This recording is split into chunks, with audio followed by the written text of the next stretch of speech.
They were the whipping boys of world cricket, but then became an unstoppable force. The passion, the excitement is still very much there for Sri Lankan cricket, but the magic seems to have faded away. Can a new bunch of champions emerge from the abyss, or will they once again make up the numbers? Dav Whatmore is here with me. He knows a thing or two about Sri Lanka. In fact, Dav, you stay in Colombo. I do. You've been around Sri Lankan cricket for a while. Are you disappointed with how far they've fallen in world cricket? It hasn't been the best, I have to say, and it all climaxed with that World Cup, the Asia Cup final, which was really a non-event. But these things happen from time to time, and I know that they have talent, they have potential, and they just need to put that aside and move on.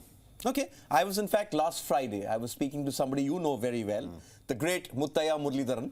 Yeah. In fact, I asked him, what do you think of the Sri Lankan squad? And he says, I'm pained, I'm hurt. He said, why wouldn't you be pained if you've got to qualify for the World Cup through playing a qualifying tournament? But when I go and look back at the numbers, Dav, since the last World Cup in England, in fact, many teams haven't even played, say, 35, 40 games. Sri Lanka actually have played 53 games since the World Cup in England. What's the problem then? Yeah, it goes sort of under the radar, doesn't it? They've had a lot of games, so that's not a problem. The thing Hang on, but is it a lot of games against teams not exactly in the top level of world cricket, not the Australias, the Indias, the South Africas? There has been opposition which you would think, they were expected to win. Yeah. Certainly in the qualifiers, I knew that they would be, unbeaten, and which proved to be the case. But yeah, I mean, people who are connected with Sri Lankan cricket are hurting. They may not have the same years of experience as a full member compared to a lot of others, but still, the pride is there, and they've had a lot of cricket before becoming a full member. Very steep in tradition in school cricket and club cricket. So when they got finally their first-class status, it wasn't too long before they won the World Cup. Yeah. So that's, it would be hurting pretty bad. Okay, the last we saw of Sri Lanka, and you mentioned it, was the Asia Cup final. In fact, it was in this very studio that my team and I were discussing that. Now, you were coach of Sri Lanka when you all shot India out for 54 in Sharjah. The year 2000, I think, if I'm not mistaken. It was wonderful. Yeah. Chaminda was getting runs, I think, getting wickets. It was like Jayasuriya got a 189. But those sort of matches can scar you if you're in the opposite dugout. Sort of, how did they shut that game out? Because, say they're playing India, they're playing any other team who've got good new ball bowlers, the conditions perhaps favouring the bowlers, it could be a bit shaky. It can do. You're asking, can they shut it out? Well, the short answer is they have to shut it out. It's not a pleasant thing to happen, but, to me, these sort of performances, as you mentioned, happens every now and again, and then sadly it happened to Sri Lanka. But the worrying thing to me was, okay, we can say that the inability to assess overhead conditions, the whole tournament was affected by cloudy conditions, rain. But the little worry to me was that they won the toss and batted, and then to capitulate, 12 runs, 6 wickets, was it's not very clever. But hang on, let me just get in here. Is it also because, I was sitting here and watching it from the outside. It was a packed house. Sri Lanka expected Sri Lanka to do well against India. They'd just beaten Pakistan. Yeah. Did they get carried away by the occasion? Sort of, what I saw was they're trying to play their shots, too many loose shots, that over which Shanaka got out. He was all at sea, but they still tried to play their shots. How does the coaching staff temper that aggression? Because the World Cup, as we've been saying in our promos, it's a marathon. These things happen quickly, I have to tell you, right? I've been coach of teams on both sides of the ledger, so it happens quickly, and it's not a very pleasant thing. But yeah, look, to move on, now you're getting into the coaching field, more that I'm comfortable with, but performances like that, you need to take the emotion out of it, number one. You have to focus on the attributes, and you have to tell it the way it is. Most of the time as a coach, I feel it's a caring parent type of approach. But there are times when you got to shut the door, kick everyone else out, and just give it to them the way it should be given to them. The Alex Ferguson way, the hair dryer. You have to, yeah, and they have to allow you to do that as a coach, because only then can you move on. Have you done that against Pakistan or against Sri Lanka when you won the World Cup? Yeah, surely, yeah. Okay. When not during the World Cup, because we didn't have to. We didn't lose a game, but that series in Australia beforehand, we should have won a game against West Indies, and we didn't in Hobart. And I told the manager, I said, look, they've just got to be told. I've just got to get into them here. Go ahead. Shut the door, and we absolutely dropped a few pearlers. That's a story for another day. With a big World Cup, we'll keep talking. Yeah. Let's bring up the Lankan squad here. Yeah. And when I look at this Sri Lanka squad, just 4 of them have played over 50 one-day internationals. Yeah. Okay? Not many. Not many. Let's bring it up on our screens here. So I have that list here as this comes up. So that's Kusal Pereira, Dimut Karunaratne, who's, we don't know if he's going to get a game, Kusal Mendes, and the captain Dasun Shanaka. Is sort of that the problem for Sri Lanka, that they sort of don't know how to navigate a full 50 over contest? So Pathum Nisanka, Pereira, Karunaratne, Mendes, Samara Vikram again a wicket keeper, 3 wicket keepers in the squad. Let's move on. Let's look at the all-rounders. Shanaka, Charit Asalanka, who's actually the best batter at number 5 and 6 in world cricket at the moment. Dhananjaya De Silva, Dushan Hemanta, who came in during the Asia Cup as well. Okay, and let's look at the bowlers now.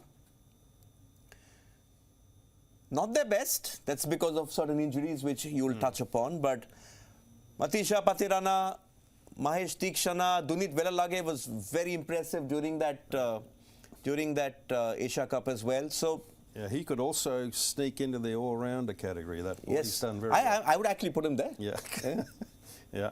Yeah. So what do you think? What's the problem? Is experience an issue here? I think it's preferable to have more experience, particularly coming into a World Cup competition like this one. You know, it's always preferable to have that, but sometimes you can't. And it's a decision made by the selectors. They could have included Angela Matthews, who was very experienced, but they chose not to. So you know, it's a case of them looking at the future. They have some very good, talented players, no question, and they would be thinking for sure, you know, if we can knock off 1 or 2 of the fancy teams and beat the teams that we should be winning against, we could sneak in to the semi-final, and they could. I don't think so, but they could. That's the way they'd be thinking. So you know, it's a talented squad, but a little bit inexperienced. Okay. When we were talking about other teams who sort of have captains a bit under pressure, perhaps no one is under more pressure than Dasun Shanaka at the moment. Is he still lucky to be captain of Sri Lanka because of the Tina factor, which is there is no alternative? Because as things go, he can't seem to buy a run. No, that's true. He hasn't got much money. That's why. Okay. No, the thing is with... I don't know those things. You can help out here on that. I think the timing has been kind to him. It's very difficult to change a captain coming into a World Cup, very close to anyway. So I think, you know, he's held on to that position. Now that's a good decision, I think, overall. But as a player, okay, he's captain, but he's also a player. And he's got to try and contribute to this team, which he's been struggling, as you quite rightly said. So as a coach, or anybody else who is responsible for performance for him or to try and help him, I think he's got to break the cycle. You know, I've been through it. A lot of cricketers, all cricketers have been through it, where you're out of form for a while. So what normally happens is when you miss out on runs or wickets, you train harder, you work harder, you work longer, and then it doesn't work, and then you just keep digging a hole deeper and deeper. You get okay, let me stop you there. We were looking at some numbers of Dasun Shanaka as you were talking. Say I transport you back into that Sri Lankan dressing room just for a day, and you're back in your role as former Sri Lanka coach. How do you get him firing? What do you tell your captain? Because you need your captain of a very young team to be up there and sort of get his A game. His focus is on winning a World Cup, but he himself knows he's struggling. As a coach, how do you get the best out of him? Well, that's what I was coming to. I think he has to break the cycle. Whatever he's been doing has not worked. So at training, you don't touch a bat. You don't touch a ball. You help out in other ways.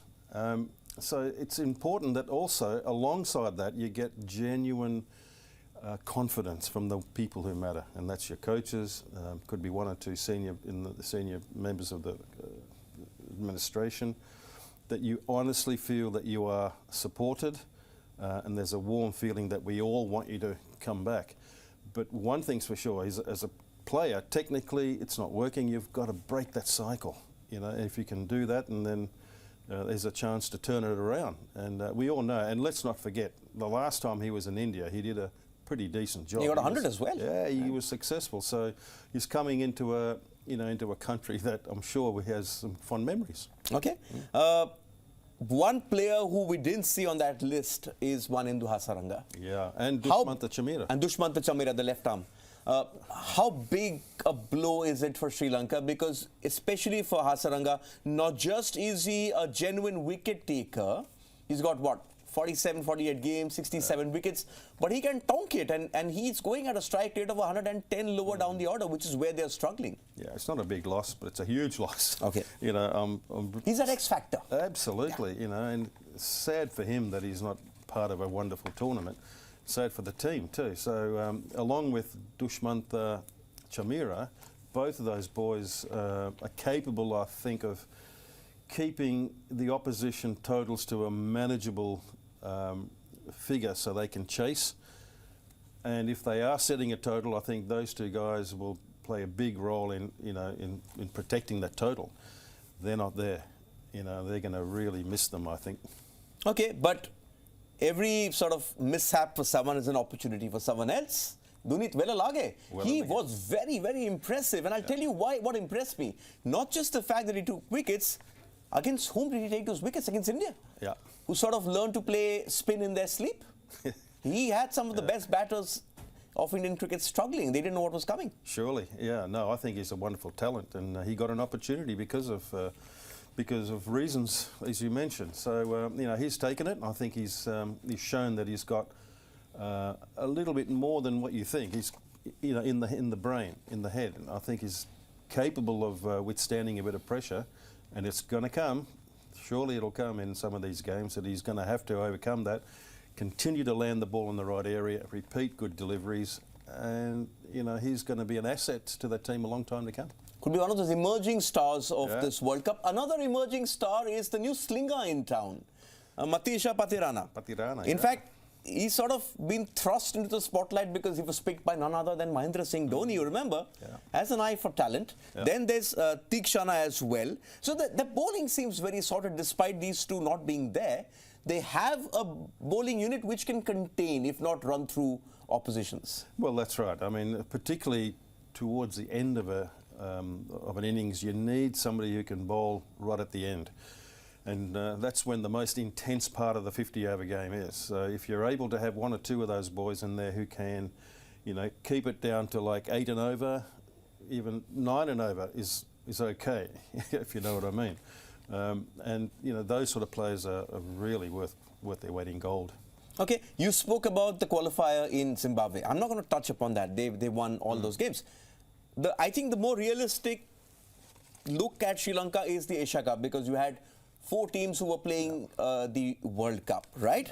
So there, the highest they got there is 291 in that game against Afghanistan, where it was a big sort of cock-up from the Afghanistan team chasing. But the rest of the games, 260 seemed to be the most that they could manage. The problem for them is if the top order fires, then the middle order goes missing. If the top order doesn't fire, the middle order does. How did they address that imbalance? Well, I think it's roles, understanding your roles and what you need to do. Whether you're chasing a total or you're setting a total, there are certain players who are tasked with doing certain things. And you're really hopeful that the top order can give you a bit of a platform, and that the engine room, as I call it, number 4, 5 and 6, must bat. And you need to have at least 1 or 2 of those guys when the 40th over starts. Well, as I said, whether you're chasing a big total or you're sort of trying to set a total, you need to bat long. You cannot get out. For instance, if perhaps they need to follow the Pakistan template. Perhaps, yeah. But when you're chasing a big total, I personally think you divide it by 2, and at the 30th, after 30 overs, you should achieve half that total with only a few wickets left. And then the last 20, you double it. And that's my way anyway of trying to achieve chasing large totals. Oh, I thought you just put Kalu Bitarna and say Surya up top and just get those runs in the first 10. Okay, you spoke about 4, 5 and 6. So what we're doing is we're asking Dav to sort of bring up and tell us his ideal Sri Lankan 11. Let's bring that up on our screens and you can perhaps talk over it. What is the ideal Sri Lankan 11? That's going to come up on our screens right now. There it is. Okay. Talk us through this. Okay, number one, of course, is not a problem. Bhatham Nissanka will play. Now you have a choice. You have a choice between conservative approach in Karunaratne, the ex-captain, or if you go for Kushal Pereira, who is definitely a batsman who is going to get on with it. So if you pick him, then you know he's going to. He's in the Jayasuriya mode. He is in the Jayasuriya mode, for sure. And if he plays and he gets away, then you've got a good platform. But he'll take a risk. It doesn't come without risk, Kushal Pereira. So if he gets out, then sadly, you're one down, and then Mendes has to do a bit of repair job. But which he's been doing very well of late, he's a good player. Okay. Samara Wickrama, again, a young guy who's done very well. SriLanka is the boy who's actually been the glue and the one that's shone out, He's sort of in that, I won't call him in the Yuvraj Singh sort of role because he's not that explosive, but he accumulates very well. He gets those runs. Even the game against India, which went close, it was him holding them together. Surely, and he's a left-hander as well, which is a bit of an advantage to have. But this doesn't look very nice, right? Getting Dasun Shanaka right down there at, what, 8? Well, yeah, because he can be a finisher. He gets a little bit of confidence. With a little bit of experience down there, you need him. I think you need him down there. The young Wellelegay also bats with heart. Yeah. And I think he'll make a small contribution. But really, after Shanaka, 9-10 Jack's not going to do much. Okay. So that's Dav's team for this World Cup for Sri Lanka. They won this 3 games in 2019. Where do you think they're going to finish? I think they're going to really push hard to try and be in the 4th spot, but I doubt very much. It was 6 last time. They won 3 games. Yeah. I think what? 1-3, lost 4, 2 got rained out. This one's, you play each team once. That may be in their favour, but I think they'll just fall short. Okay. Semi-final. And clearly, the great Muttiah Muralidharan and his coach from the 1996 World Cup winning team, Dav Whatmore, won't be too happy with that. But as he said, they have sort of decided that the transition has to happen, especially after the last World Cup where they got hammered. And perhaps that explains why just 4 of them have played over 50 one-day internationals. Perhaps 2023 is too early for this Sri Lankan team. Thank you, Dav Whatmore, for those insights. Clearly, that Sri Lankan team is close to your heart. Yep. So this is the 4th team we've looked at. In fact, you can go on our YouTube page, on our social media handles, and you'll find all of these clips there as well. This is WION World of Cricket.